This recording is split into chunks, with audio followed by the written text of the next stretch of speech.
I'm Jasmine Mattear, a Stetson University College of Law Legal Fellow, working in partnership with Community Law Program's Amendment 4 project. Although this fellowship program was created to address Amendment 4's felon rights restoration, that is not all we do. We also work with clients on driver's license suspensions and criminal record expungement and sealing. Today's Fellow Talk Friday episode is all about the history of felon disenfranchisement in Florida. To start, we have to go back to the Civil War and Reconstruction time period. During the 1830s, voting was becoming more widespread. In 1838, the Florida Constitution included for the first time a provision that barred all persons convicted of bribery, perjury, or other infamous crimes from suffrage. Florida's Constitution of 1865 limited the right to vote to only free white males. And after emancipation, Florida's legislature enacted Black Codes, which were laws that restricted the activities of freed Black people and kept them under the control of their white counterparts as cheap labor. After the Civil War, African American men were given the right to vote in 1870 after the ratification of the 15th Amendment. However, in response to the growing inclusivity of voting, more laws were created specifically to target African American voters and keep them from being able to vote.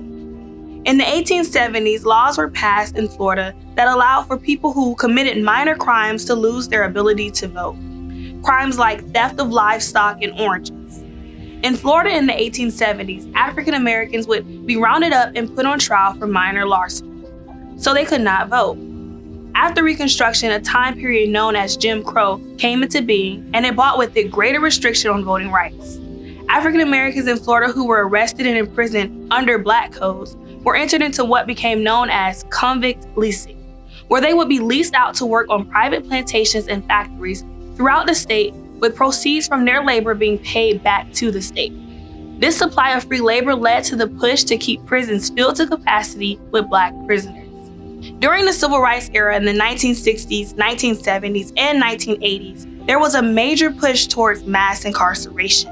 In 1968, the Florida Constitution Revision Committee updated the Florida Constitution, which had not been updated since 1885. They took out the provision that denied the right to suffrage to all persons convicted of bribery, perjury, larceny, or of infamous crimes. However, they left in a blanket disenfranchisement for those who had felonies. Article 6, Section 4 of the 1968 Constitution stated, "No person convicted of a felony shall be qualified to vote until restoration of civil rights." In 2000, Thomas Johnson, a 51-year-old Black man from Gainesville, Florida, filed a class action lawsuit alleging the felony disenfranchisement law violated the U.S. Constitution because it arbitrarily and irrationally denied people the right to vote because of race, in violation of the 14th and 15th Amendments. The U.S. District Court for the Southern District of Florida determined that the felon disenfranchisement law was not intentionally discriminatory and thus did not violate the U.S. Constitution, even though they acknowledged that the law was rooted in discrimination. They declared that the 1968 reenactment of the provision cleansed Florida's felon disenfranchisement scheme of any ambiguous discriminatory purposes. The ruling was appealed to a 3-judge panel of the United States Court of Appeals for the 11th Circuit, which disagreed with the ruling of the District Court.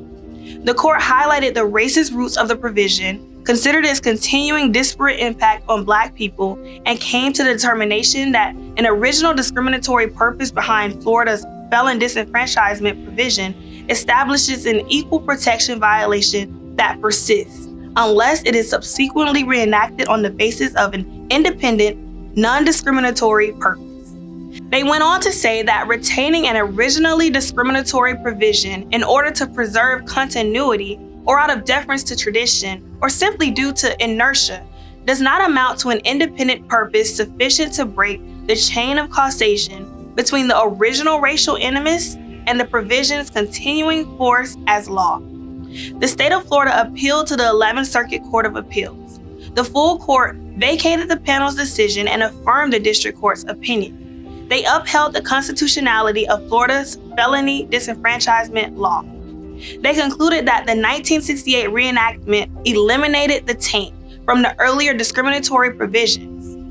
Prior to 2018, the power to restore civil rights was completely vested in the governor and the cabinet, made up of the Attorney General, the CFO, and the Agricultural Commissioner. The Constitution allowed for the governor, with the approval of 2 members of the cabinet, to grant full or conditional pardons, restore civil rights, and commute punishment. To be eligible for restoration of civil rights, an individual had to complete all terms of their sentence, including incarceration, probation, parole, or any other form of community supervision. This included the payment of victim restitution and any fees or fines imposed as part of the individual's sentence. Under Governor Jeb Bush, each individual with a non-violent conviction released by the Department of Corrections had to have their records reviewed by the Florida Parole Commission, which also had to circulate a list of the individuals to the Clemency Board for review. Under Bush's clemency rules, an average of 44,716 cases a year for the restoration of civil rights were received from 2003 to 2005. In 2007, under Governor Charlie Crist, individuals who completed all conditions of their sentences, including imprisonment, probation, parole, or conditional release, paid all fees, fines, and restitution, and had no pending criminal charges, did not have to be individually reviewed by the Clemency Board or file an application for restoration of civil rights. Under Crist's clemency rules in 2007, the amount of cases went up to 113,638 and then increased to 133,200 in 2008. However, the increase caused a large backlog of cases, with only 53,856 cases processed in 2007 and 151,823 cases processed in 2008. In 2011, under Governor Rick Scott, a 5-year waiting period was created for felons who committed certain non-violent crimes before they could be eligible to apply for rights restoration after completing their sentence, community supervision, and paying all restitution. Individuals convicted of crimes not on the list had to wait 7 years before being eligible to apply, and they had to have a hearing before the Clemency Board. In 2011, under Scott, only 52 applications were approved. The number increased to 342 applications in 2012, 569 in 2013, 562 in 2014, and 427 people had their voting rights restored in 2015. The impact of Florida's felon disenfranchisement manifested in 1.6 million people in Florida being disenfranchised in 2016. 1.4 million were people who have completed their entire criminal sentence. Florida disenfranchised more of its citizens than Alabama, Georgia, Louisiana, Mississippi, North Carolina, South Carolina, and Tennessee combined.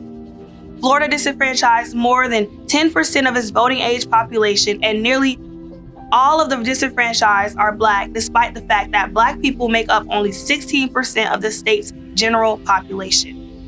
More than 1 in 5 Black people in Florida were denied the right to vote because of a past criminal conviction.